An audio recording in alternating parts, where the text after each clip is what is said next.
Warning: today's conversation includes Michael Bay as a conversational topic. Viewer discretion is advised.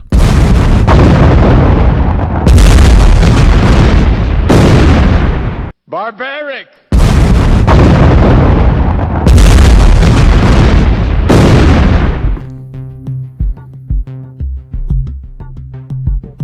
15,000 strong on Facebook. Welcome to the Droids We're Looking For podcast. And it starts now.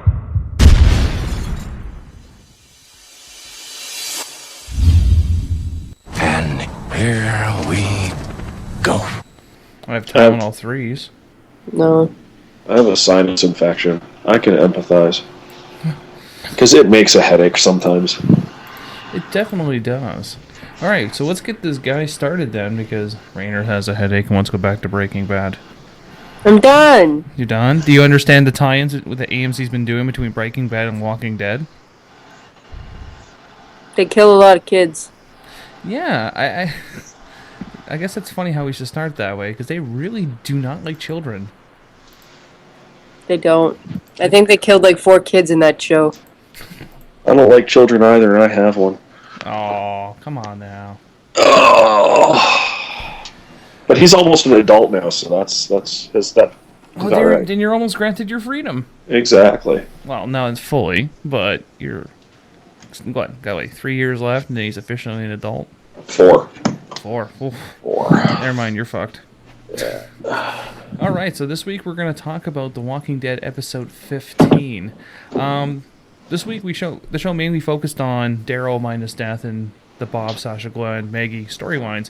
So we'll just start with the first part of it, which it wasn't that talked about, mainly because everyone was more happy about everyone being reunited in the second part of it. But in the first part, Daryl's left running into the scavengers that Rick ran into in that house, if we all remember. And we had to piece it together because of the guy with the stupid bandana he was wearing.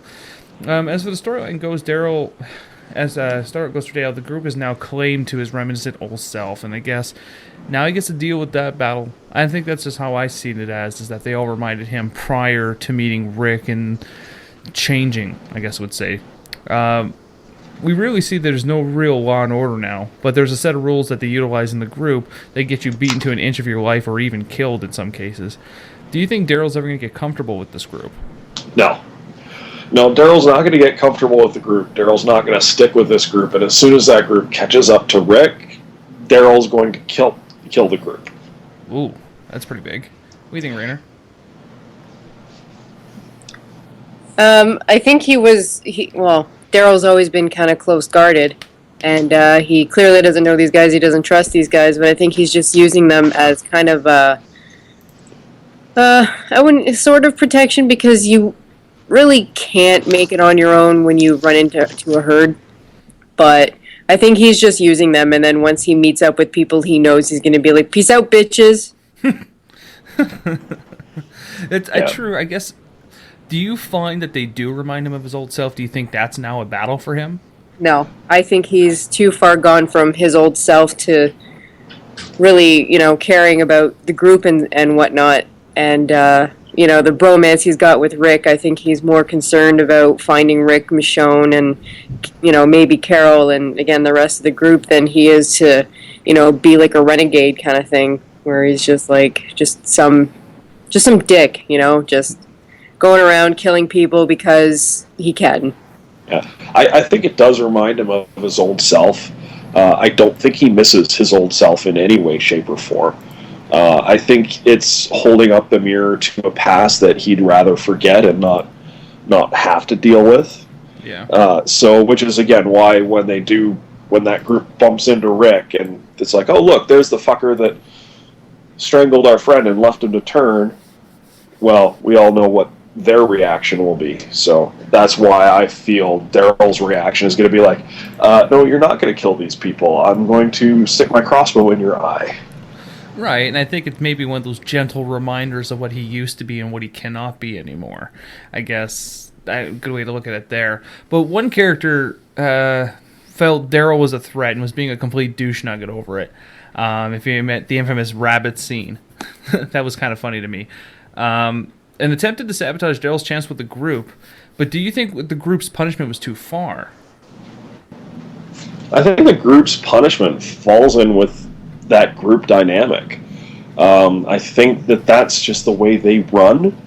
So would it go too far if it was, our old friends from the prison? Yes. Does it go too far for these people? No, that's what these people are. So it's honestly, I expected something like that to happen a little sooner than it did, but, Right. What do you think, Rainer? I'd have to say the same thing. I mean, even Daryl kind of looked at it like, really? You guys killed him kind of thing. He had that kind of look on his face. And, I mean, he obviously didn't have any remorse because the guy was being a dick and accusing Daryl of stuff, but that's just how it is for them. And again, we always go back to they live in a completely different world with a completely different set of rules that we live in now. Mm-hmm. So, yeah, for them it was more of a obvious, they saw him as a threat. What do you do with the threat? You take care of it. Right, and just to follow up with your comment, I think the look that Daryl gave when he saw it, it kind of, if this was Daryl Dixon, I would say in season 1 or 2, I don't think he would have been as affected by it. I think he just would have been like, okay, whatever, another body. But since, I guess, being with this group and becoming, I'm going to say, the family, becoming a part of a family, this obviously caught him off guard because he's not used to this now, where he was before. And I think it was a good moment for you to see that Daryl Dixon has compassion. Even though the guy was trying to out him out of this group, you got to see his character go, okay, that was a little bit too much. The beating part, I could have lived with that. But, shooting him in the face with an arrow, a little bit too much. And that's kind of how I took it as. He has more compassion now than he did before. Mm-hmm. But now, Joe is now coming across as a father figure to Daryl. Do you think Daryl's going to trust him? Because I know Daryl's upbringing, which was discussed in a previous episode a long time ago with Meryl, they did not have a good upbringing at all. And he never really had much of a father figure in his life. But he seems to be really, I wouldn't becoming attached, but he's becoming a little bit open with Joe.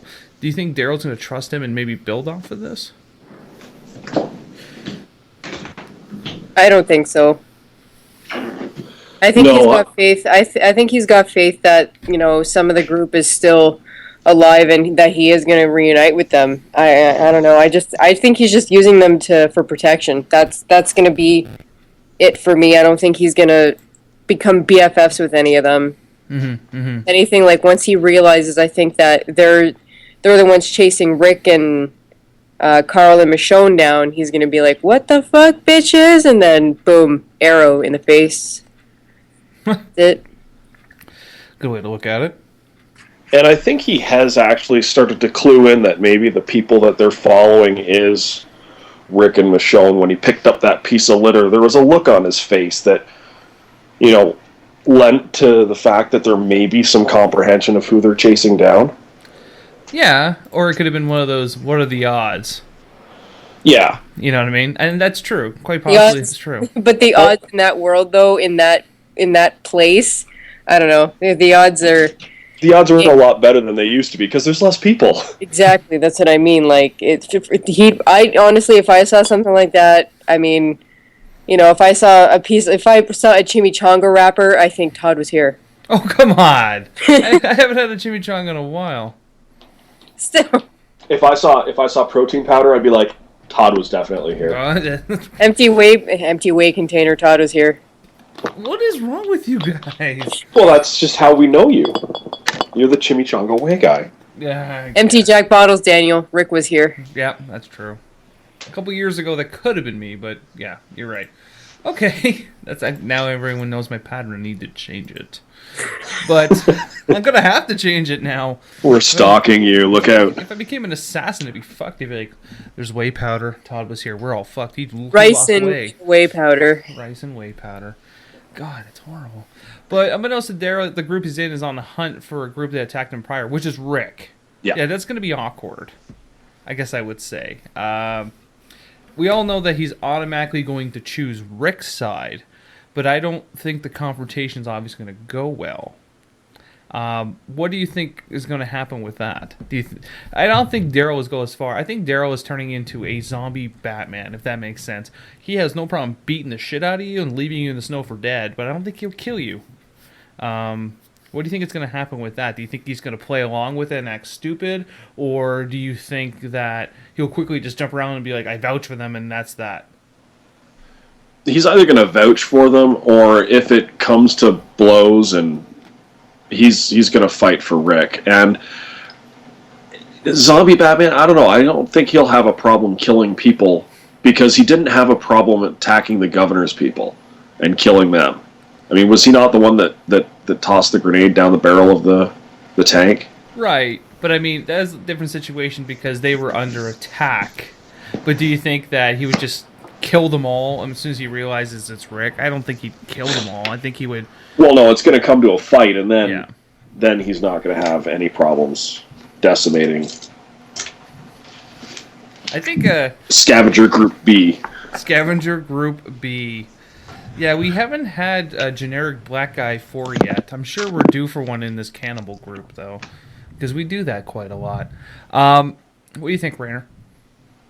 I think it's gonna be like he's gonna have a conversation with Rick in his mind, like, I got this, Rick, and then Rick will be like, all right, Daryl, don't screw this, don't just trust me, just let me do this. And then he's gonna like pretend to start fighting, and then he's gonna merge over to the other side, and then he's gonna be like, oh, by the way, and then kill him. Rainer, bromances do not have telepathy in them. What are you talking about? How about your mother has lied to me all this time then? Empire Strikes Back, that silent conversation between Han and Luke. Tell me you did not know every word that was going on between them when the Empire was getting ready to attack Echo Base. Come on. Well, regardless of whether there's telepathy in bromances, I think there's going to be some kind of hint that it's going to handshake. Yeah, like he's going to, if Rick doesn't or Michonne doesn't, no one gives it away that they know Daryl, then I think the fight can go very stealthily. Kind of, I guess, he would go to the other side and then be like, by the way, I know these guys. Either way, it's going to be, he's going to keep a secret about it. Like, he's going to keep it on the down low.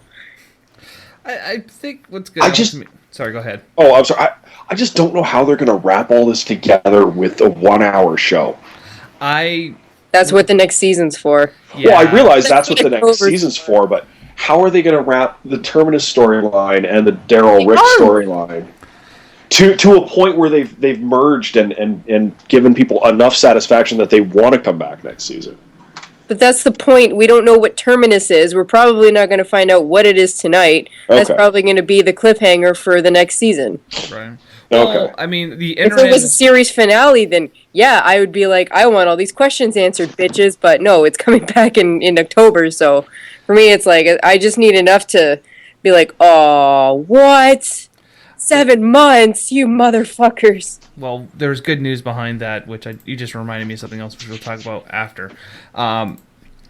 Also, I guess to not totally jump the gun on that, there's many different ways they can go to with this storyline. Like, they don't have to soak that much time into Terminus. Like, I mean, I know they spent the entire time building it up for the season, but they can just turn out to be like, well, it was a trap, and then just sort of get out of the episode, and then next season just keep going to Washington. Because they've already announced where they're going in Season 5. They're going to continue that journey to Washington, D.C., but I think that... Or they can do something like they did this season, take the first half of the season, okay, this is Terminus, blah, blah, blah, blah, blah, this is what's happening here. Second half of the show, let's work on Washington, D.C. They can do that too, though, because technically Season 3 merged into Season 4 because the governor survived, and obviously we had to watch him die. Sad moment for me, because I like the governor. They could do it that way, too. Now, which is another part of the storyline is, where the hell is Beth? And does anyone care? No. I don't, but, I mean, the people in the show obviously might. I care. Good Beth for you. Yeah, because Are you care because she's somewhat eye candy, or is no, it- no, no, no. because her character's not really important because she just sings every other episode. No, but she has that. She's that spark of hope that we lost when Herschel died. She's that character that is going to that served as Daryl's kind of moral and hope compass to bring him out of that little pit that he had after the prison battle. Now let's be clear: moral compasses never last very long in this show. Dale, Herschel, and Beth is probably next on the chopping block, but you know, I care what happens to her because the group needs that one last optimist, the one person that's not giving up hope. Because without hope, really, what's the point in continuing on in a zombie apocalypse? Well, how do you have hope when the world has actually ended? Everyone says, oh, well, you know, at least the world hasn't ended. Yes, it did. Yes, it did. Like, what? I mean, you can go on and fight for survival, but I don't even think that I would have any hope. I would just, you know, fight to survive, and then I end up where I end up. Like, I don't know. I don't see hope in... I mean, to me, having hope in the zombie apocalypse is... But there's a cure for this. I believe it. No, I don't. You guys are the Walking Dead. You're not gonna come back. You've died already. Okay. I mean, a cure for the living, and because everyone's infected. I believe that, but I don't know. I mean, in the end of the world, when you're in a post-apocalyptic world where everything has gotten as worse as it possibly could. I don't see what having hope means anything. Well, I think that... Well, first the original comment, Dale is a moral compass. Daryl is not a moral compass. No, Dale, sorry. Dale is more like a drill sergeant with Alzheimer's. That's what he is. Because all he did was remind you and forget he'd remind you, so he'd remind you again and remind you again. He's like screaming out, "What's your name, soldier?" And you yell back, "Robinson!" And he'd be like, "Oh, we got a funny asshole here. What's your name?" And he'd be like sitting there for 2 days going, "Shut the fuck up, man. My voice hurts." Like, that's what Dale was to me. I don't think... I understand he had some moral compass, but the problem with him is that he got so annoying about it. Whereas Herschel was kind of like, we're going to sit down and I'm going to have a conversation with you and I'm going to tell you why you should do something like this. Dale was just annoying. But yes, you're right. We do need to have a moral compass. But yeah, to the point that it put Daryl in a coffin to sleep. Well, I believe in a moral compass, but I mean, you know, everyone's got to have some kind of head on their shoulders. But like I said, hope for what in a world like that? Hope for what? Hope for anything. Hope for community. Hope for finding the people that you care about. Hope for, you know, if you let go of everything, then you just turn into Merle. And who says that would happen anyway? As I've said, if I could just, you know, as long as I'd be surviving, and I haven't gone nuts yet, then that's all I need. Okay. In a gluten-free farm. Yes, I just need to find a rice farm. We're gonna make sure that if there's a zombie apocalypse, Rainer, you're gonna be the first person that we fly over to Vietnam. Yeah, we're just dropping you off in the rice paddies. That is not a racial slur. That is fact. She needs to live off of just rice, and I like rice, so we're okay. I think that Beth's character is gone from... Well, at least she's no longer annoying and catatonic. She's no longer suicidal. She has lines now, so that's an upgrade. But I don't know. And I know recently she was on an episode of The Following where she got her throat slit in it, so that started like an internet fire because everyone thought that was like a teaser for this week's episode of The Walking Dead. So they all thought she got her throat slit on that show. But it's kind of like, oh, Beth got kidnapped by a crazy preacher. Fuck it. We'll deal with it later. That's what it really was. Like, I mean, Daryl's kind of like walking with this group going, okay, these guys remind me of my old self. They're not someone I can trust, but I'm going to have to stick with them until I can figure shit out. Because does he really have a choice in leaving them? He could have took off, and I think they made a comment about how he didn't take off in the middle, because they woke up and he wasn't there, and they're all like, what the fuck? He could have took off. Yeah, I suppose, but... He had his chance. And really, it's not like Daryl cannot be vicious. Like, you take them off one by one if you absolutely wanted to. It turns into like John Rambo of The Walking Dead. Well. Without the nightmares. But... and a really horrible last movie. We're not going to talk about that. No, but I mean, he could have totally bolted if he felt that Beth was in a situation. But what surprised me is that we get to Terminus and you're like, okay, cool, there's like a family here. They're eating each other, pretty awesome. Oh, look, there's a church. And we found Beth. End of season 4. Damn it. And crazy Tasha Yar. I like Denise Crosby. But I love Denise Crosby too, but my god, that look on her face was just creepy. Well, I'm sitting there staring at it going, why do I know you? Why do I know you? I'm like, Tarn's like, is that Anakin Skywalker's mom? I'm like, I hope not, because that just makes shit really bad. And then sure enough, 5 minutes later, because I mean, it was what, 11:05 p.m. Eastern time on the Sunday, and then poof, this Tasha Yar. Fuck! Denise Crosby should be served as a warning shot, is what should be done. Because, you know, she was great in Star Trek. And she never lives through as an entire, one full season. No, she didn't. She even last long in Dexter. Would she last, like a half an hour? I don't know. I haven't gotten that far in Dexter, I'm sorry. I don't even know what season that was. But... if it's not season 1, episode 1, I haven't gotten there yet. Then you haven't gotten there yet. No, but... I think Beth's character's going to be put on the back burner. And you know what they could do is just be like... because I know she's doing a lot of appearances for her CD, and I know it sounds really stupid. But, I mean, she could have took the time off, and then maybe they'll bring her character back in season 5. I know it's a stretch, but anything's really possible, right? Yeah, like, well, what happened to Meryl? He took off for, what, a season and a half? With who? Oh, with Michael Burl. Rooker. Oh, with Michael Rooker, yeah, but... he didn't have... did he have anything happening? No, he didn't have anything happening when he took that time off. Well, he did some small bit work. Like, he was in season 2 for, what, 10 seconds during Daryl's delusional ear stage? Yeah. Yeah. I'm gonna wear some ears. That's fun. But beyond that, he did some small work, but nothing too big. Yeah, I mean, it wasn't... like, Guardians of the Galaxy, he started working on that after his character died on The Walking Dead. So, like, her character isn't... like, in the comic book, Herschel had, like, a billion children, and they all died at some point or another. So she's really just kind of like an expendable in the comic book universe. But we'll see. I mean, I just don't think that Daryl really... I think he cares. I just don't think that it's being portrayed as, oh my god, the person I survived with, Beth, is missing. I'll deal with that later. If anything, I think it's going to be like a last 5 or 10 minutes kind of thing, and... or she's the one that's being eaten. Mindfuck right there. I like how we all jump to the conclusions that it is cannibals. And that wasn't us, it was the internet. Dude, I called it. I sent you the text message at like 10:30 at night. I'm like, dude, cannibals. And then you got pissed off and you called me a dick. And then I was like, no, dude, just watch. And then, what, 12:30 a.m.? Yeah, cannibals. The only reason why I say it's that because it's the next step. That's all it is. It would make sense if it happened. It wasn't like I had some inside knowledge. Chronologically against the comic books, yes. But even without knowing that, I would have guessed cannibals anyway.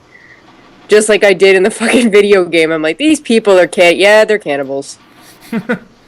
Okay, moving on. Let's get to the second half. The most talked about second half. Last week we were left with an intense tunnel scene. It was intense. More intense than camping. But Glenn and Tara being saved by Sergeant Abraham and the group. I like the mullet man. Eugene, Rosita, and of course Maggie. But this is the most talked about scene because of two things. One, it was a tribute to George Romero's Day of the Dead, if we have all seen that. Yes. Yes. I thought it was awesome that they did that, by the way. So I'm a huge George Romero fan, post Diary of the Dead, because everything after that was shit. And the Walking Dead director, Greg Nicotero, was a walker.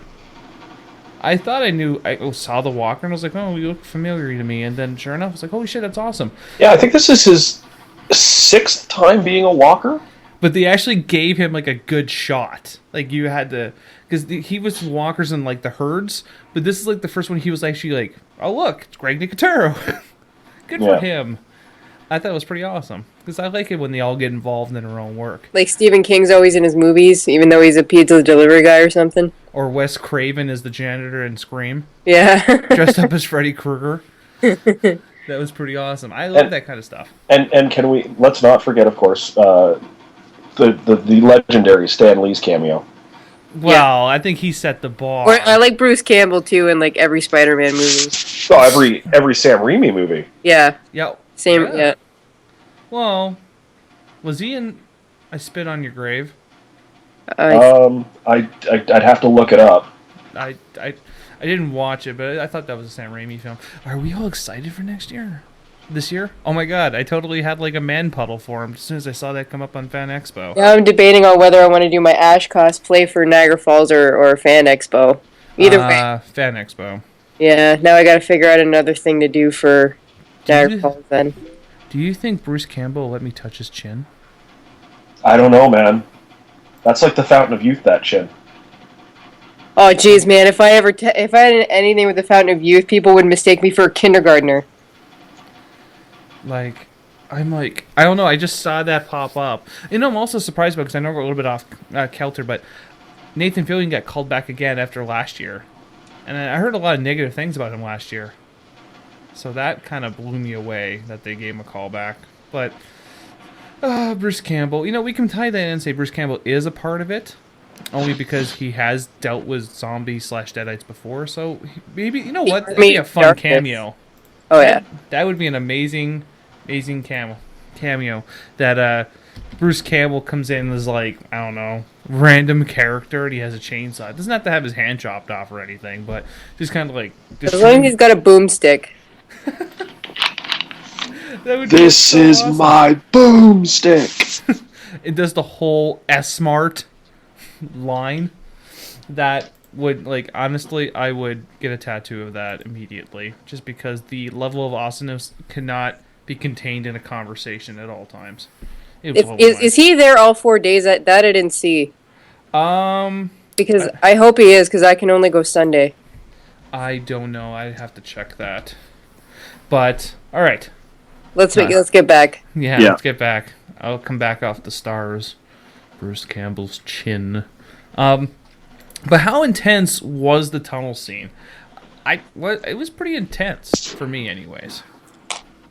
I didn't find it that intense personally, but I think that was because I wasn't expecting anything major to happen last week. Because just let's be honest, after the Lizzie episode, we all needed a break. I know I did. I didn't, even though I'm looking at this, I'm thinking, is Glenn's single-mindedness going to get him and Tara killed? I'm like, no, it can't, because they're not going to do that two back-to-back just like that. I mean, they haven't done that since T-Dog and Lori. Right, but I mean, I'm kind of following the mentality of Game of Thrones, where nothing is safe. Just because, oh shit, man, well that's and everyone's I know, gone. And when they get to book 5, the fangirls are going to revolt. Oh, I'm pretty sure they will. And the best part is, I don't know the book.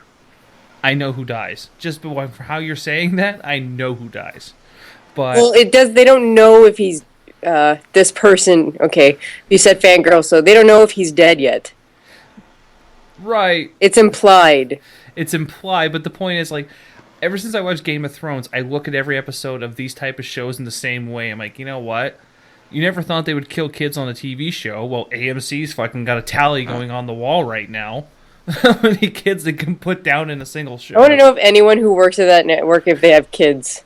If they do, that must be you're not allowed. It's illegal to ask that question. Do you have kids or not? And I bet they passed that law. They'd be like, so do you have kids? Yep. You're not a right fit for us. We're gonna get other applicants in here. Thank you. That's how a job interview goes at AMC. One question: do you have kids? Yes or no? Do you want kids? Yes or no? Will you have a problem killing children? It feels like it's a psych test. Well, okay, so we're going to put you up here in our AMC apartment building just to let you know it is a bachelor pad. Every room is a bachelor pad to ensure there's no procreation, and the men and women are 2 separate buildings. So with that said, do you want kids? Yeah. It's getting to the point where you're like, Carl's going to last a while. It's just a given. But well, if they bring another they kid, follow the comic books, yeah. Yeah. Because he's still alive in the comic books. I mean, I when I was watching the scene, it was kind of like I was just telling Glenn, like, go.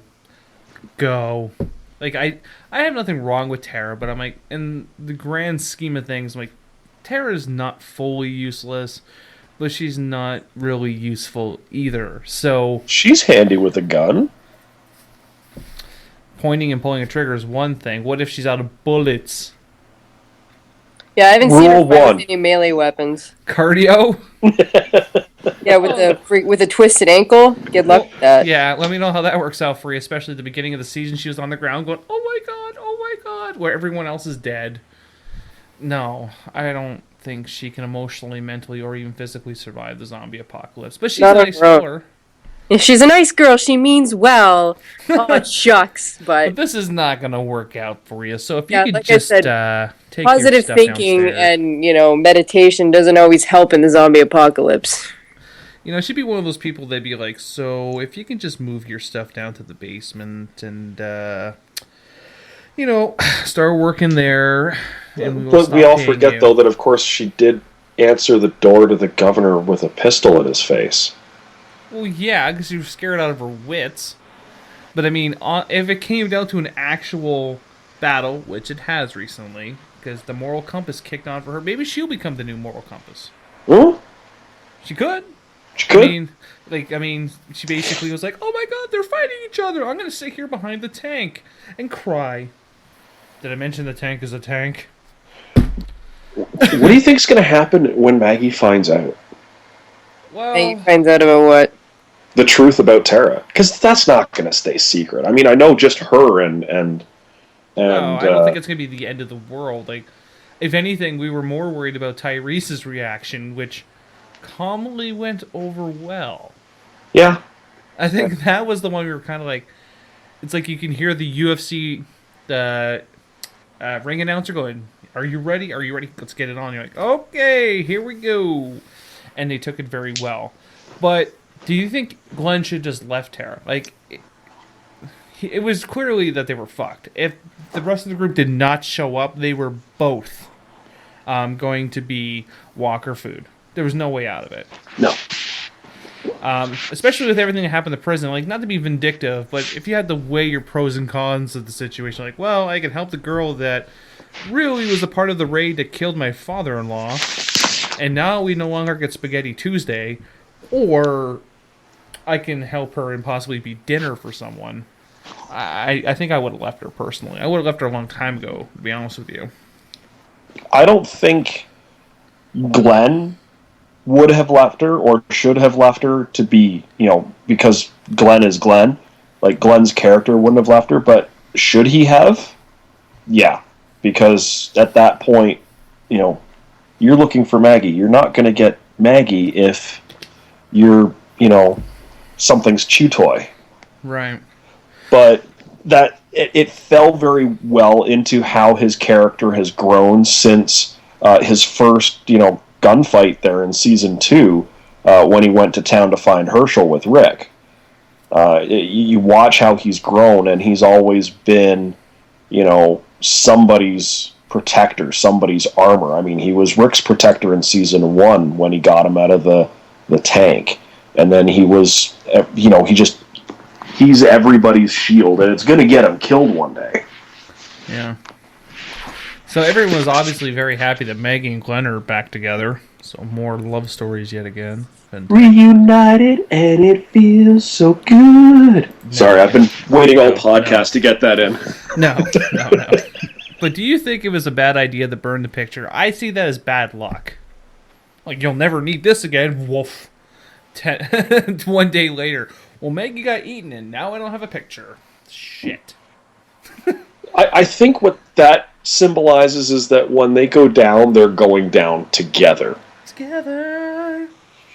There's my wrinkle. Right? I mean, if it gets to the point where Maggie's going to get eaten or is being eaten, Glenn's just going to run in there and get eaten too in some crazy love story, I die for you maybe thing. Like a blaze of glory. Yeah.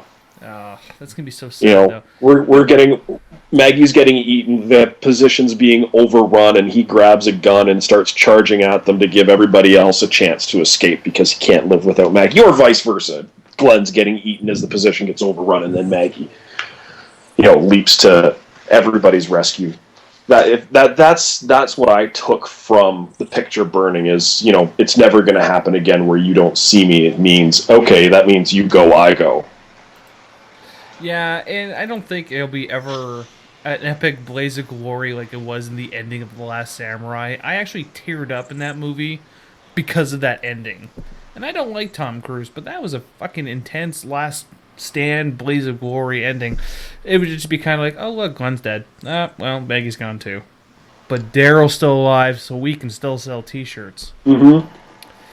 So, but the group becomes divided mainly because Abraham's group wanted to go to Washington, D.C., and everyone wanted to go to Terminus to see if anyone lived. But do you think this was the right choice? Because ultimately, Abraham just told him, Eugene's going to save the world.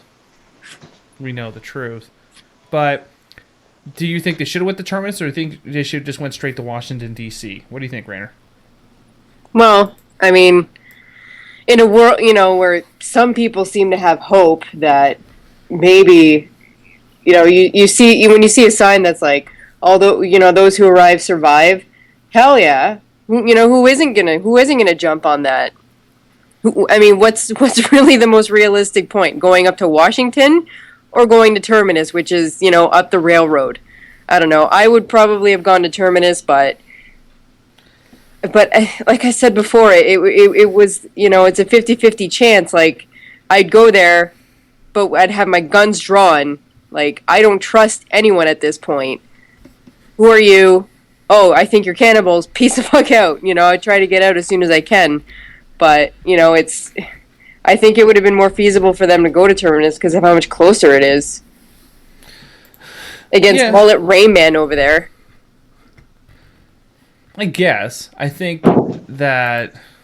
I don't know if I would have went, because if someone would have told me that this guy here is going to save the world and restore balance... Nope. But you don't know that. Like, I mean, you have this big, giant military guy going, my job's to keep him alive, because he's going to save the world, but we need you to help us get there. I'm probably a little bit more hesitant than going to Terminus, because...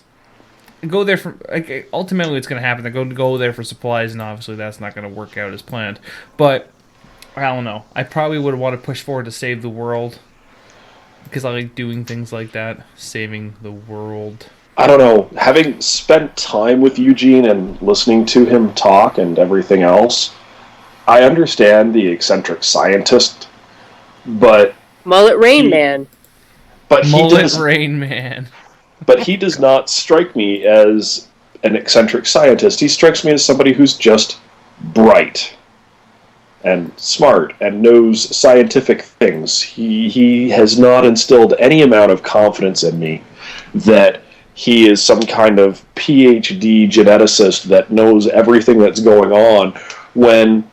Now, Glenn was at the CDC and knew everything that was going on there when the CDC had nothing. Mm-hmm. Right? So I would be very hesitant to believe these guys' claims just based on history, because I'm going to say I'm putting myself in Glenn's shoes here. And even if I decided that I did want to do that, I'm not doing it in a minivan. I'm going to go to Terminus and kit up and then go. Yeah. Because let's be honest, going in a minivan with almost no supplies is not a good idea, and he even said as much. But I would never, even with that, I still would not have faith that Eugene is the guy with the brain to stop the zombie apocalypse. It's the mullet.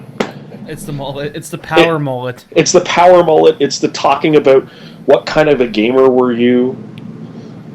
Just I understand you can be socially awkward and incredibly intelligent, but yeah, no. He does not strike me as a socially awkward, intelligent scientist that has a cure.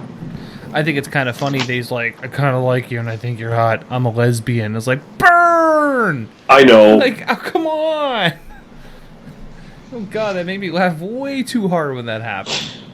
I'm like, seriously, dude, you have tact. What I hope they do is, I guess they shot that scene a bunch of different times with a bunch of different lines. I hope that makes it into the Blu-ray set, because some of the ones that he was talking about on The Talking Dead just were even funnier. Yeah. Well, I'm probably going to be picking that up for Tarn. I was actually going to pick her up the Season 3 box set so I can get her the tanks full of heads in them, because it comes with like a little thing. That'd be kind of cool. I remember seeing something on the Season 4 box set. It's going to be like... it was like a Michonne piece they're going to put with it, so... They're not going to give you Herschel's head? Oh, God. Or a can of pudding. A can of pudding. Herschel's head in a can of pudding. There's so many things they can give you. Like at this box set, they give you flowers. Oh shit, you know. Just don't look at them. Just don't look at them. But upon entering Terminus, this is what bothered me. In a world that is overrun with zombies everywhere, herds, scavengers, midgets, there is no guards. They're just like, oh look, there's Terminus. Oh look, a chain link fence. And and then we have Tasha Yar cooking something. What? It's just an old-fashioned Southern barbecue. Come on and join. Well, apparently they have some baby back ribs. No pun intended. What I did not notice was anywhere to have farm animals, which is why I guess cannibals. I'm like, I don't see anywhere you can have a cow, a pig, anything. They're cannibals. Now I'm gonna ask Mike. Well, clearly you have never seen Demolition Man, because they made rat burgers, and I would eat a rat burger. In the end of the world, yeah. Oh, what's the choice here? Fair game. You've had McDonald's, haven't you? No, that's Taco Bell. Taco Bell is an evil company. Because that's why they survived the franchise wars. Well, no, it's because they're trying to deport Justin Bieber back to Canada, and they're offering free breakfast if it happens. Yeah, no. We don't want him back. We don't want him. No, we should drop him off in The Walking Dead. See how long he lasts. No, we should just drop him off in with some Palestinians and then see how that works. Every time he comes on the news doing something stupid, I just replay that scene that he was in CSI. Oh God. And it makes me feel better. But to your point, right, we don't see any farm animals, but I think we're passing judgment, and I'm going to play devil's advocate right now. I'm sorry. Well, we have to. I never do, and Mark is the person who plays devil advocate, but he's not here. Is that we don't officially 120% know it's cannibals. The internet has come to the conclusion it is, and we all think it is too, but what if it's not? Then they're all vegetarians and they live off sunflower seeds. Yes, because fish is a vegetable. I can get behind the whole sunshine and rainbows thing. The problem is sunshine lollipops. Sunshine and lollipops. No, makes me want to put that song. Rainbows and that's right. Okay, yeah, rainbows come afterward. Take my geek card away. If it wasn't for frickin' copyright laws, that song would be playing right now. I'm just saying. Yes. Well, anyway, I'm all behind the whole fact that it could be that, but looking at everything that's happened this season, how many times we've been kicked around as an audience, as they've been kicked around as a cast, I can't see them letting up yet. Especially when they say they've taken this season to the darkest place that they ever possibly could. Which leads me to think, well, what is darker than killing, two small children, or killing a kid and then executing another one? Not killing, executing. Right? I mean, that's the only thing that gets me worse than that is cannibals. I was going to say Game of Thrones for 1,000, because they just like killing everyone, just out of spite. But yes, cannibals. Cannibals are just terrifying. It's just... They are. Because, you can't trust them. There's no way you can ever trust a cannibal.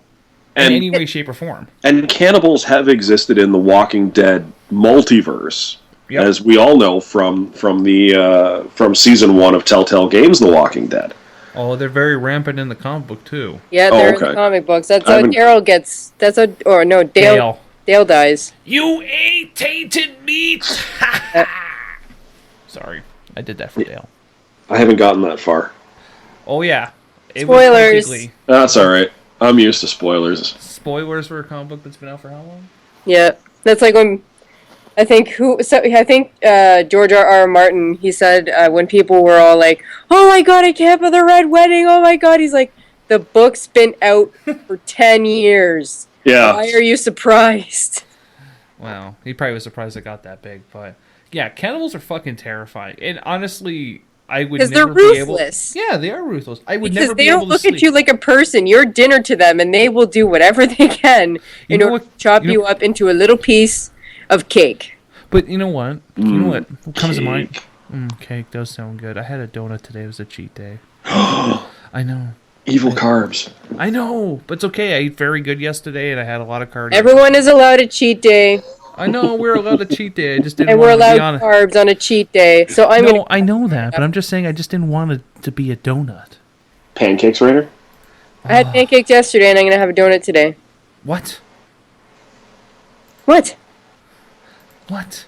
Not more pancakes. I hate you all. No, you sidetracked me. Now I totally forgot what I was doing. Oh yes, Cannibals. cannibals. No, okay. Cannibal. Rainer hasn't played Fallout. Did you play Fallout, Baker? I played Fallout 1 and 2. I never really got into 3. Really? I'm shocked. Fallout 3, Mad Max. You all seen Mad Max. Yes. When I hear cannibal, I think of Mad Max Raiders. That's what I think of. Because I think of them, they're sporadic, don't care about anything anymore, kill everyone for sport and food. Obviously, that's not what it's going to be in this universe. But, I mean, Denise Crosby, you look at her and you're like, you're a cannibal just by your face. You look too happy. No, I'm gonna look at someone. seriously, you're like, you're totally going to eat my dick tonight. This is disgusting. And not in a fun way. Not in the way. No, there is no fun way, Denise Crosby. I might get slandered by fanboys for saying that, but she had sex with an android. I am not judging, but that's wrong. Data has a soul. Now he didn't No, he then. Didn't then. He grew one. No, it's just you can We've never been through this. We're not going back to that. No, I'm just saying, like, you could never honestly trust a cannibal because you'll be half asleep and they'd be like, "What are you doing?" I'm like, "Oh, I was just gonna have a piece of your toe." Oh, What Goody. did you put in my tea? I feel very sleepy. Oh, it's a paralysis kind of drug. You're not gonna be able to move or feel anything. But Oh. you'll be awake because I want to eat you alive. when those type of drugs It tastes are better that way. I've been binge watching Fringe a lot recently. The fear adds salt. Well, it's just the whole. Every time I hear paralysis drugs, I think of the doctor, the father, because all he does is fucking LSD all day. I'm like, my God, how are you not dead? So it's funny because the internet has clued together. I'm gonna say the internet that the painting that Michonne and Carl found was Denise Crosby. Face all crossed out and shit. So they actually were in the house that Denise Crosby lived in at one point. I don't know how long. You think so? It is her. It looks like her. Why not? But everybody in that house was dead. Well, she's not there no more. She might have got hungry. But they were there. They weren't missing. Right? Yeah, there weren't missing people. There were adult bodies and the children's bodies. I'm just saying that Right. could have put her over. That could have put her over the edge, and she's like, you know what? I feel like having me a Twix, a flesh. I'm not going to say no, but You can try to cover anything. Yeah, I'm not going to say that. I'm not going to say it's wrong. I'm just saying that there were enough bodies in that house that it seems to me unlikely. Do you think cannibals have cheat days?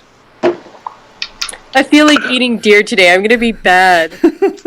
Oh, I thought it was going to I'm be. out of control. How much protein do you think I'm gonna get out of this? A deer, probably. I don't know. I think deer is good for you. Deer is very good for you. Very lean beef. I'm just eating the cow straight from the flesh. Forget it. I'm not even cooking it. Or you think like they go out and try to look for bread? Like I'm gonna have some carbs on my cheat day. Quickly, we need know to make I some would. cheese. Oh, Oh, so all right, we're gonna do the predictions after this point. I put together what I think the timeline is, and I'm jumping a little bit ahead, but I think that the whole Glenn, Maggie, Abraham group is obviously ahead of everyone because they're there. But I think Rick and Michonne Carl are next to go, and I think Daryl, Joe, and that group is going to be the last group to enter Terminus. If they're all still at Terminus, if that still ends up being the long-term goal. But I broke down by percentage possible deaths by tonight, by my opinion. Not by the group, by mine. I'm just saying that. We need a banner that says the opinions expressed on this podcast are not those of AMC or the rest of the people on this podcast. If it was anybody that listens to us clearly knows none of us share the same opinion on a lot of things. And if it really was AMC's opinion, there'd be like no adults on this list to be all kids.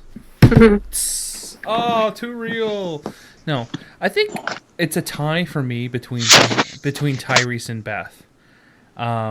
Both at 25% likelihood. And it's because Sasha's brother, Tyrese, but if his death happened, it would devastate the group. And plus, his character's already been killed in the comic book, so the fanboys can rejoice in that regards. But Beth, we can hope, but she's not useful at all. She sings here and there, she likes peach schnapps, and her storyline is completely broken off from Terminus as far as we know.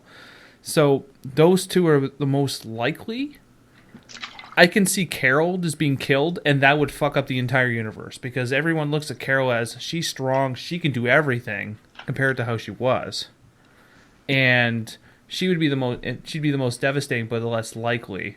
And then I can just see like Sasha, Bob, and Tara all being at 10% because Bob is going to live because they gave him a little bit of an origin story, so you actually learned about his character a little bit. Well, Tyrese's sister is kind of like, oh, she died. Everyone like, oh, well, she's dead. And same thing with Tara. I don't see... But isn't that how it works? The more you get to know somebody, the more likely they are to die? But the point is, though, is that the biggest pop they're talking about, this is going to be the episode that blows everything out of the water. If this is going to be the episode that blows everything out of the water and everyone's like, oh shit, Tara's dead, no one's going to care. Well, I thought he said that there was going to be a major death. For me, that's someone who's been there since like season 1 or 2. So, like for me, that's a major death would be Rick, Maggie, Glenn, Carol, Daryl, Carl. That's it.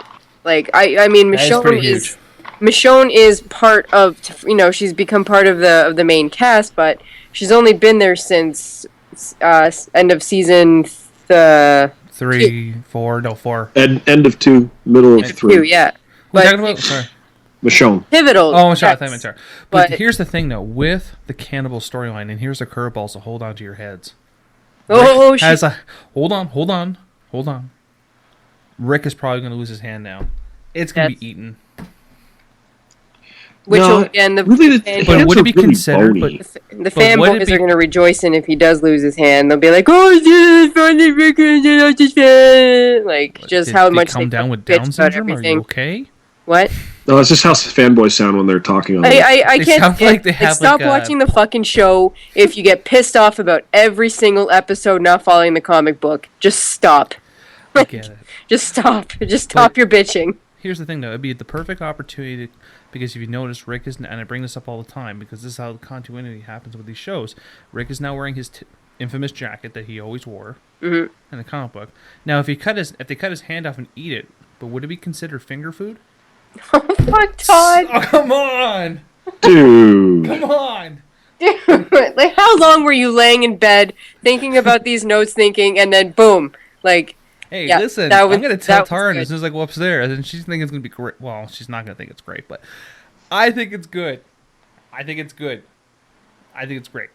But anyways, I think Daryl's going to live. Segue. Daryl's going to live because he sells too many t-shirts. Like we saw at Fan Expo, Walking Dead, Daryl section.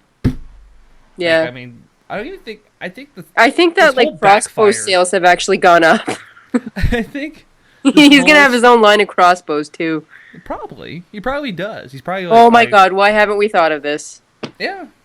No, but I think... Pending. I think the whole storyline backfired for Andrew Lincoln because I think he was supposed to be the whole, oh, we gotta have Rick. And it's like, everyone's like, yeah, we love Rick, yeah, sure. But Daryl is going to take us to the promised land. Daryl can take me to prom any day.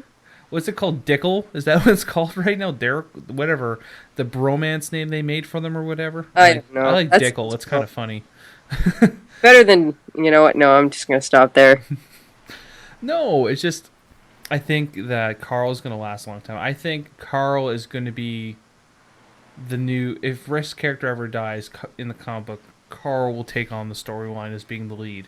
I think that's what they've been building him for. From what I've read right now, I read the first 100 issues done. I get it, but now this whole additional issues of All Out War that's coming out, shit's on its head. So that's going to take me some long time to read. But Glenn and Maggie will have no issues. In my opinion, they will not have any issues because the love story is back together. Mind you, which I did not factor until now, if they killed Glenn and Maggie right now, the whole show would explode. They're not going to kill both Glenn and Maggie. I think that not? burning the picture, though, as soon as she burned it, I'm like, one of them's going to die. Like, I talk about them, and I think of the song Blaze of Glory by Bon Jovi, and I want to blare it.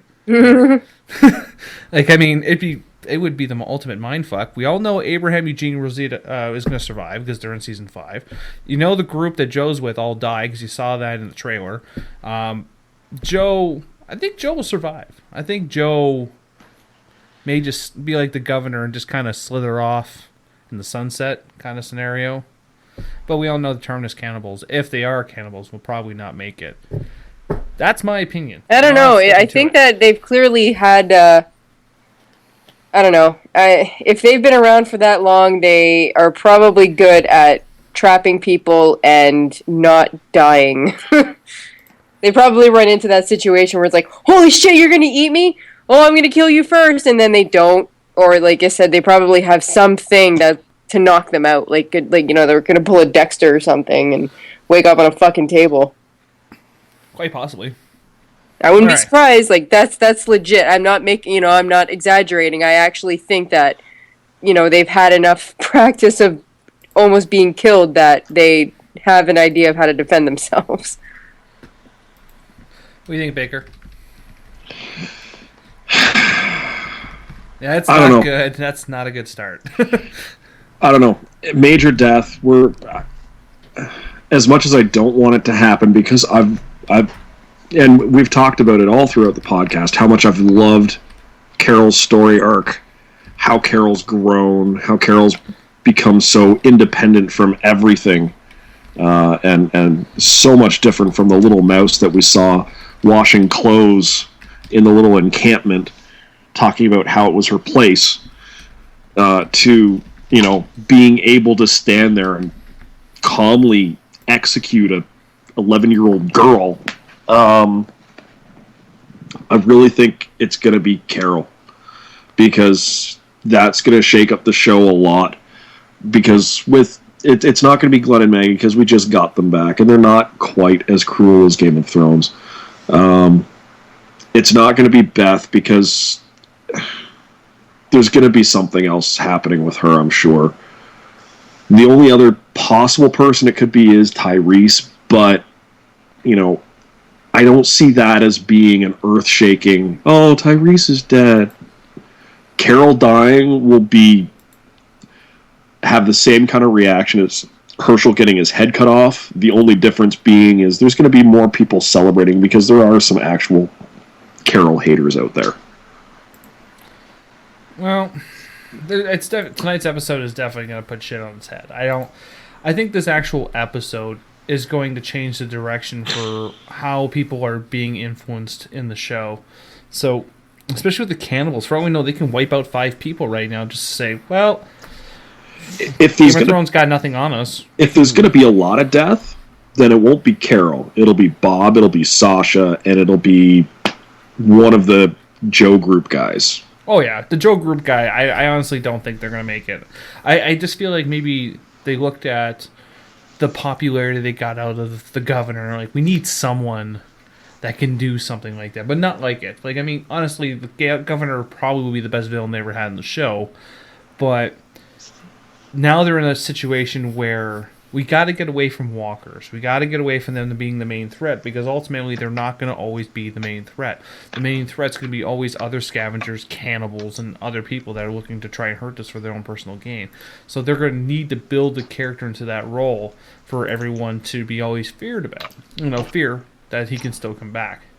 But I think there's not very much predictions I can give tonight. There's a lot of holes they got to fill, if they want to do it anyways. Because quite honestly, they can just say, you start with Terminus, they build something, because there was a couple scenes of them checking out certain parts of the Terminus facility, and they can just end the season with someone being killed, and then you have to sit there for 7 goddamn months, losing your mind. Like, look what happened. We took our mid-season break. The podcast, we were like, oh, what did we talk about this week? We had nothing to do. That's fine, though. We got a lot of topics to do now. But I think there's so many different ways they can do it. And AMC's been really smart in how they've been doing a lot of things. Like, look at Breaking Bad as a prime example, which Rainer just recently binge-watched. The storyline is so complex, you don't figure it out until near the end of the episode, and everything is pieced together, but it works perfectly and it flows. In the Walking Dead, this second half is a perfect example where everyone's like, you had 4 different storylines going at once. They weren't exciting is because we got used to everything being action-packed. We got used to, constantly killing zombies or fighting off, the governor's men. And then we had 4 episodes where we're kind of sitting there on our hands going, I don't know what's going on. And now they got to the pinnacle episode, last week's episode, and everything is now hitting you. You're like, holy shit, this is awesome. This is going to be an awesome, awesome show. So I think that was awesome that they did do it. We unfortunately had to suffer from point A to point B, though. Yeah. All right. So does anyone have anything they want to add to The Walking Dead? Because I have one more news for The Walking Dead after that.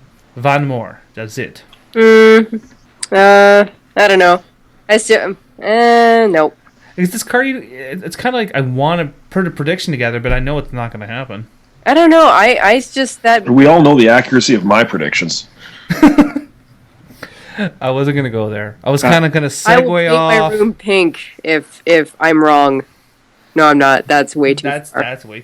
That's funny. No, my predictions. I don't know. Like I said, that them burning that picture to me is automatically one of them is going to die. I don't think both of them are. I think one of them are. Yeah. Well, the AMC finally has announced, and it made it official, that they are making a Walking Dead spin-off show, and it is going to take place from day 1 forward. The way how it's going to be shot, though, it's going to take place during... It's not going to come out until after Season 5, so that's going to be interesting. I've always wanted to see what would happen from day 1 forward, and they're all different characters. They're not going to be anyone from this universe. They're in a completely different state, so it's actually going to happen now. Yeah, they've confirmed not Atlanta, not any of these cast. It's not technically a spin-off. It's going to be its own show. World. You know what? And if it works out so well, they can, after a couple seasons, just intertwine. Or if they decide to finish off this Walking Dead, if they might actually run into Daryl Dixon if he's still alive. You know what I mean? They can do so many things with that, and that's pretty smart to do. Most spin-off shows don't go well. I think the only one that really was a good spin-off that survived after the main show ended was Buffy to Angel. I don't think anything else comes to mind. Well, you had how many versions of Stargate? Only two. Atlantis was actually a pretty successful spin-off. It lasted, I think, 6 seasons. Stargate Universe, I think, only got 1 season, but it was plagued with production problems and other things like that. Yeah. And then you got multiple different variations of CSI and CIS. I mean, I don't know. I don't know how this is going to turn out, but I'm interested to see it because I want to know what happened from day 1. So that's what's a huge selling point for me. All right, and let's finish this off with probably could be the best part of the podcast or the worst. Oh, my brain's starting to hurt already. Michael Bay!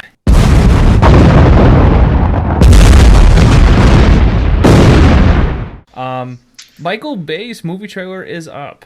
We finally get to see the turtles and how they look. What's your first impressions of how the turtles look? They have lips. Why do they have lips, Todd? Why do turtles have lips, Todd? Turtles don't have lips. The lips really bother me, Todd. They really, really bother me.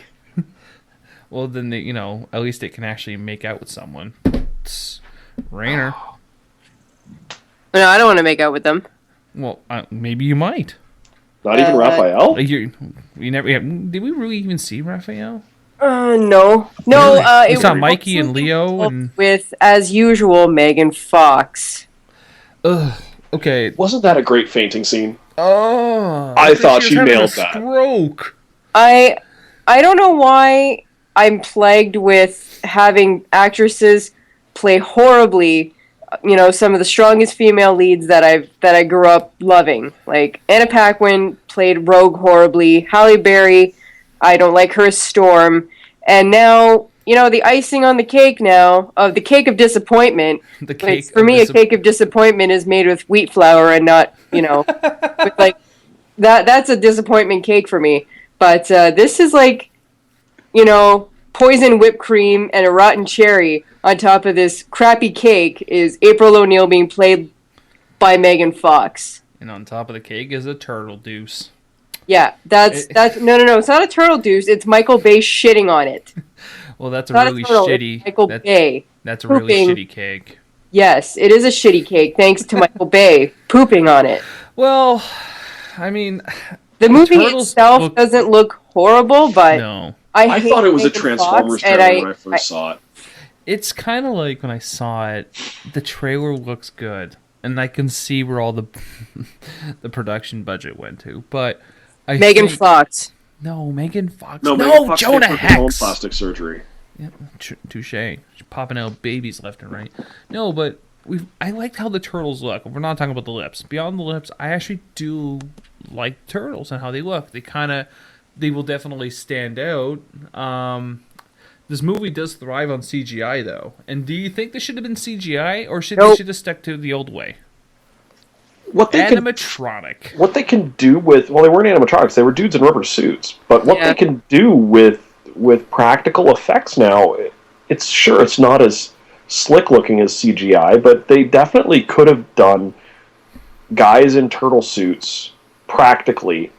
But I can understand their reluctance because of the size that they made the turtles. I mean, they didn't make the turtles people size. They made the turtles bigger than people.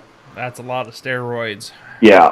So if since the turtles are tall, you have to go CGI. But if the turtles were people-sized, then yeah, they should have definitely gone practical effects and kept it kind of campy and fun because that's what the fucking turtles were. Well, I mean, the voice acting wasn't overly horrible, I'm gonna say. I don't care. It's because I'm one of those people that, in my mind, Batman's voice is Kevin Conroy. In my mind, the TMNT Turtles voices are the ones from the movie originally. It's just how I feel. I don't know. I don't really like the guy who voices Michelangelo. It doesn't have that same feeling that Mikey had, Well, he said what? 3 lines? Whoa, let me take my mask off. It's just a mask. Don't freak out. That did it's make just me a giggle. mask. That did make me giggle a little bit. That was a little funny. But I think that if they kept it to the old way, and then I don't know, they could have tied it in. There's just so many things you could do, but Michael Bay thrives on what? Destroying childhoods? What? We have to pay for a set? No. Green screen. How can I blow up New York City if I have to actually shoot in New York City? I'm just gonna be like an award ceremony for green screen. The Lifetime Achievement Award goes to Michael Bay. And then all those guys who spend all the years doing the old-fashioned horror, blood and the animatronics with the faces of the turtles, and all those guys are now unemployed. Thanks, Michael Bay. They appreciated it. But here's another thing, which is a universe fuck-up, which I don't think it's the end of the world, but I am not a crazed fanboy, is that Shredder is played by William Finkter, who is from Prison Break, Armageddon, stuff like that. He's a good actor. I like him. But he's Shredder? the Shredder? No. The Shredder? A kitchen utensil? No. And from the trailer, it's coming across as he is not a ninja assassin. It's coming because that's the Shredder. I don't even remember the Shredder's name. I was like, what was his name? I used to say his name all the time because I was a diehard Turtles fan. I just want to know where Casey Jones is and Bebop and Rocksteady are. That's what I want to know. No, Bebop and Rocksteady, because Bebop and Rocksteady weren't even in the other Turtle movies. It was Spike and Razor. Yeah, Spike and Razor were, but I believe that they were still a huge part of the animated series. Will Vanilla Ice have a cameo? No. I think they should. He did do that cute little TMNT craft dinner commercial recently, and That I is had a good true. giggle from that. And as I'm looking at the official IMDb page for Teenage Mutant Ninja Turtles, one of the things that I was complaining about, or I was going to complain about the trailer, was where the fuck was Splinter? Well, But not. he is confirmed in the movie. Well, yes. And by the way, the Shredder's name was Oroko Saki. And William Victor does not look like Oroko Saki. No. That He looks doesn't like have John the same Smith. voice as like James Earl Jones, not James Avery. James Avery. Rest in peace, Uncle Phil. So, too bad. Did you know, and I read this the other day, that Will Smith is the age that James Avery was when they started The Fresh Prince? Yes. We're all getting old. Thank you for continuing to remind us. And Internet. next week commemorates the death of Kurt Cobain. Mm-hmm. Yeah. Yeah. I don't know. I don't like the idea of taking Shredder away from his roots. But that's the Too foot. much. But that's the foot. Okay, maybe not all the foot was... Well, the foot wasn't Asian. The foots were androids. But that's the foot. Like, you don't even have, like... Well, no. Wait. The leader of the Foot Clan, is it not Shredder's daughter? Eventually, I believe, yes. Okay. But I think, like, you don't even have that guy from the original TMNT movies, like that's all he did was grunt, and you're like, I have to appreciate him because he can punch through things. But he doesn't speak, he just grunts and hits you. Sounds like Harrison Ford. Like, I don't know. And the whole trailer, he's like, I made this with your father, and it was a mistake. And you're like, oh, this is going to be one of those, whoops. I kind of fucked up, made some giant-ass genetic turtles, but then I got crazy and I drank a vial myself, and now I'm a giant Asian with kitchen utensils attached to me. Like, why? That part bothers me, right? I don't know. Shredder like gets a whole new identity. Like, I'm not, like I said, I'm not a crazed fanboy, and I'm not going to lose my mind over it, but I'm not going to sit there and say it's not going to bother me. Because I think it's just like... I don't know. I'm just ranting about... What if Splinter's not a rat? What if Splinter comes back as a tunnel snake? He's being played by a dwarf. I don't think he's going to be anything but a rat. Oh, God. If it's really CGI, what does that have to do with anything? Is he really a dwarf? Yeah, Danny Woodburn. Oh, come on. Come on. Yeah. Come on. You would know him for probably... I don't know, did you watch Mirror Mirror? No. No? I know who he is. Okay. But I think, why? Splinter wasn't a midget? Why? Actually, Splinter was... He's got to be shorter than the Turtles? Well, yeah, but the Turtles in this universe are 10 feet tall. Peter Dinklage was busy with Days of Future Past. Don't do How that. do we even know that it's going to be someone in a costume? It's probably CGI, and he's probably the voice actor. What about the guy that plays Golem? He doesn't do anything. He's short, but he's not a dwarf. Who, oh, why is his name escaping me? I don't know. But I know Andy Serkis. That's his name. Andy Serkis is busy with the Planet of the Apes movie. Yeah, that's funny because that's what I was actually reading. But I'm not saying we should lose some type, like go a little bit off on certain things, but I'm gonna go with Rainer on this. Casey Jones needs to be in this film. If it's even a small cameo, even if like at the end of the movie and whatever happens, and then you just see like Casey Jones in the background, I would be fulfilled knowing that the next Turtles movie would have a badass scene with Casey Jones. Yeah. At least then I have something to look forward to. And no matter what, no matter how this, well, this movie's not going to perform poorly because everybody's going to go to it just for nostalgia's sake. I mean, even when we were getting those responses on Twitter, it was quite literally like, I know it's going to suck, but I'm going to it for nostalgia's sake.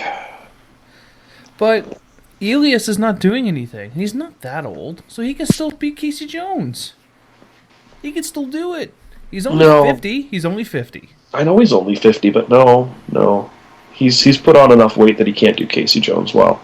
Whatever. If Schwarzenegger can get back in shape in months, he can do it too. I have that much faith. You want my pick for a new Casey Jones? All right, I'll listen. Because he's not doing anything like at all anymore. Okay, this is really starting to scare me. Josh Hartnett. Oh, I'm listening for Rainer breaking something. And he's got he's Really? got acting experience with William Fichtner because they did Black Hawk Down together. Black Hawk Down.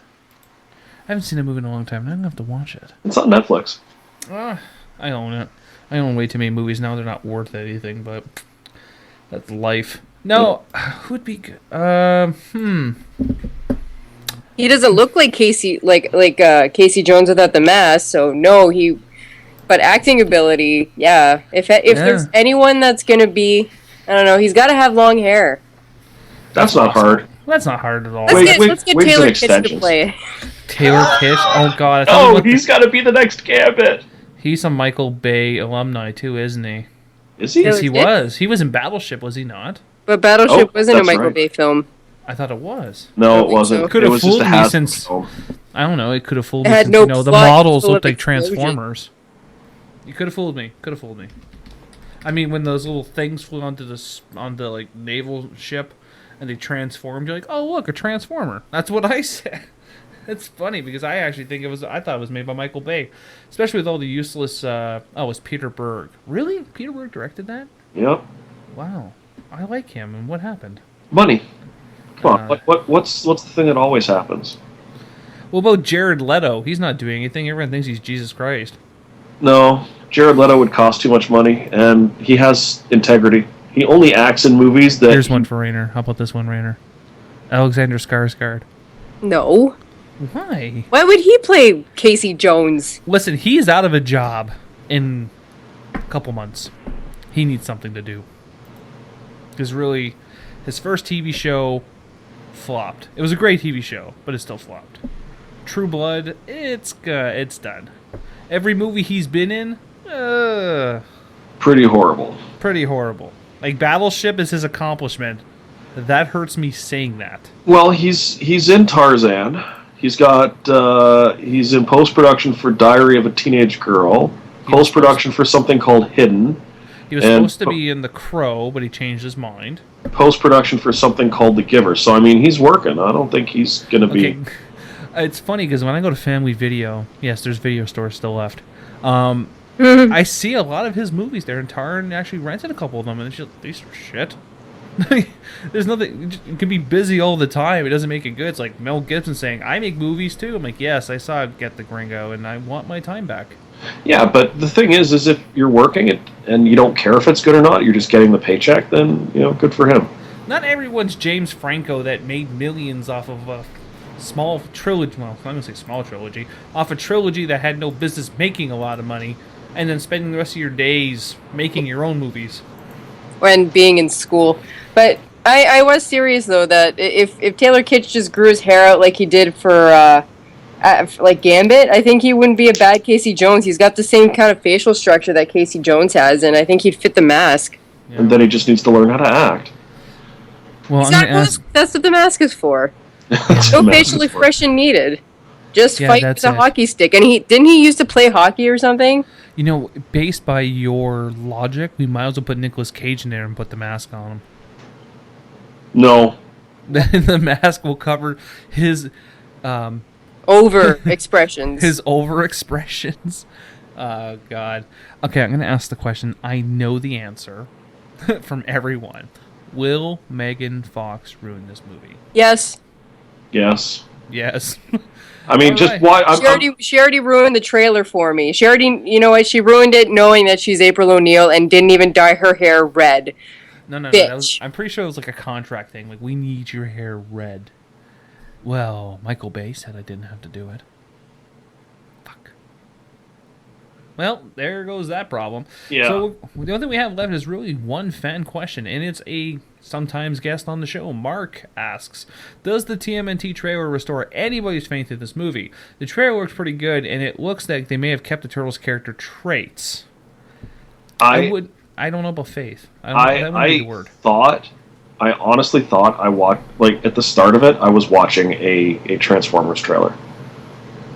Really? Well, I can see that. It looks... especially the jump scene, especially when the... We all know Michael Bay has his own shooting style. And we've seen that shooting style over and over and over again, especially in the last 3 Transformers movies and the trailers from the 4th. And that's exactly what I saw, was his Transformers shooting style. And to bring that to Turtles bothers me. It bothers me because it shows that he has not grown as a cinematographer. It bothers me because it shows that the director of the film didn't do enough to differentiate himself from Michael Bay. And it shows me that it's just another nostalgia cash grab from Hollywood. When there's and which makes me so thankful that I found this list of movies that are going to be brand new intellectual properties, all of which are coming out between now and the end of the year, so that I'll have something original to review. I mean, I don't mind Captain America, Winter Soldier, and I'll even go and review Teenage Mutant Ninja Turtles. But when it's sequel after sequel of the stuff over and over and over again, only for the sake of bilking, a film industry that is so overbloated now, it's frightening. That they need to scale it back. I mean, Star Wars in 1977 was in cinemas for over a year. Why? Because they didn't have 1,000 production companies in Hollywood making trash like Sharknado 2. What?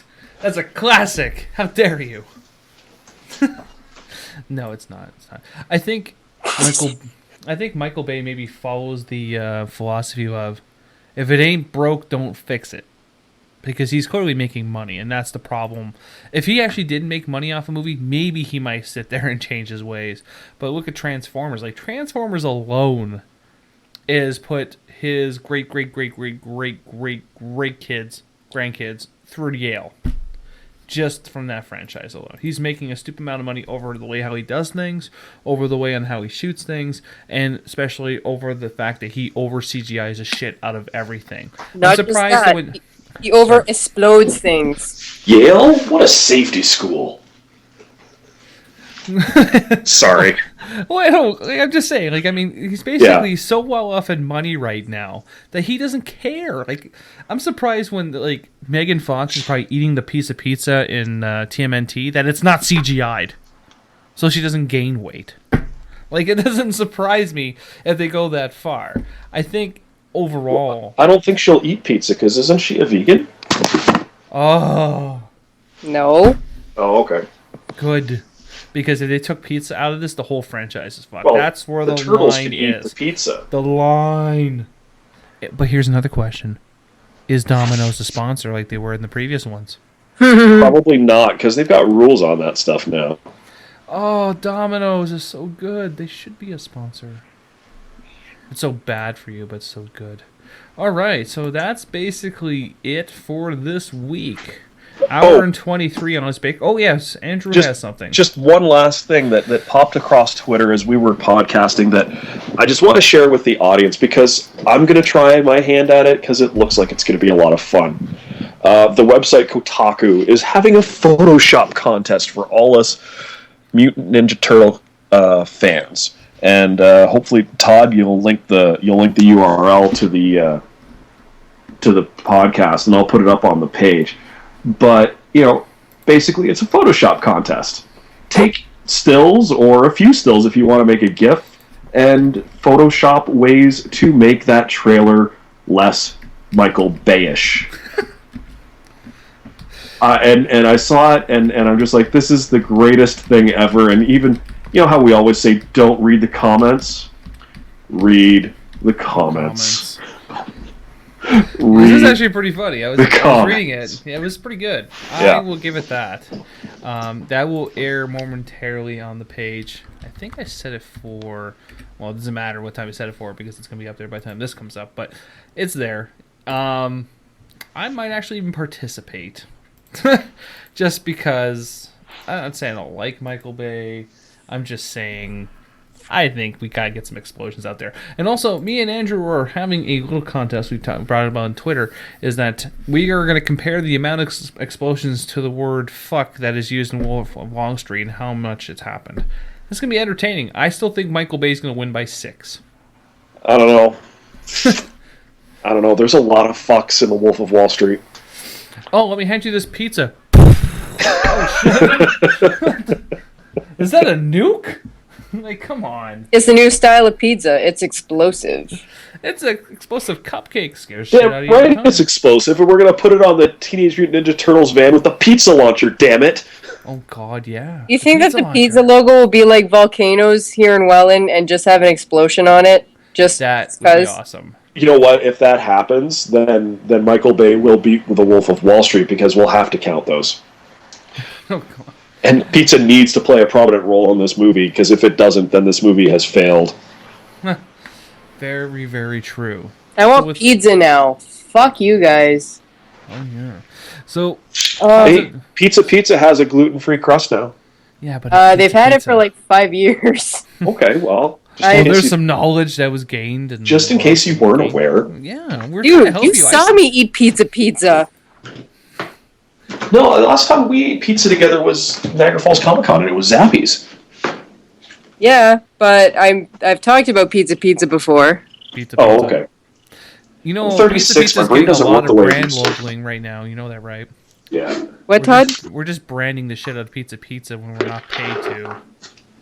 But Pizza well, you know what? Sucks, Pizza, so. I have to be gluten-free, so I'd be glad if you guys sponsored me for your gluten-free shit.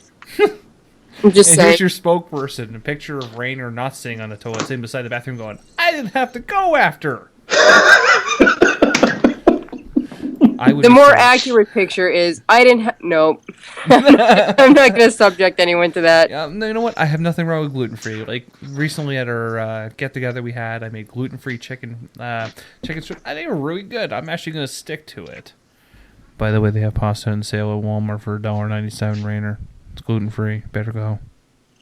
I have enough. I have enough. You could always use more. All right. So with that said, does anyone have anything they want to throw in? I think hour and a half is good. Good. Well, we've had my cat here the whole time. I don't know if you. I hear your cat purring. now. You can hear her purring? Yeah, I can hear your cat purring. That's kind of... You know what? That's awkward. I'm just going to leave it at that. All right. Well, with that said, from Andrew... Rader, almonds are delicious. That is random. I don't know. Yep. I like almonds, too. You know what's better than almonds? Donuts. Chimichangas! And donuts. And pizza! Pizza? Pizza! No. Gluten-free pizza. Yeah, you know what? For this podcast, because of the final topic, the sign-off should be, enjoy your pizza. Enjoy your pizza with chimichangas on them. Cowabunga! Sprinkled with almonds. Okay, now you cross the line. Some men just want to watch the world burn. Game over, man! It's game over! Thanks for listening to the Droids You Are Looking For podcast. Stay tuned for next week's podcast. Remember, the Force will be with you, always.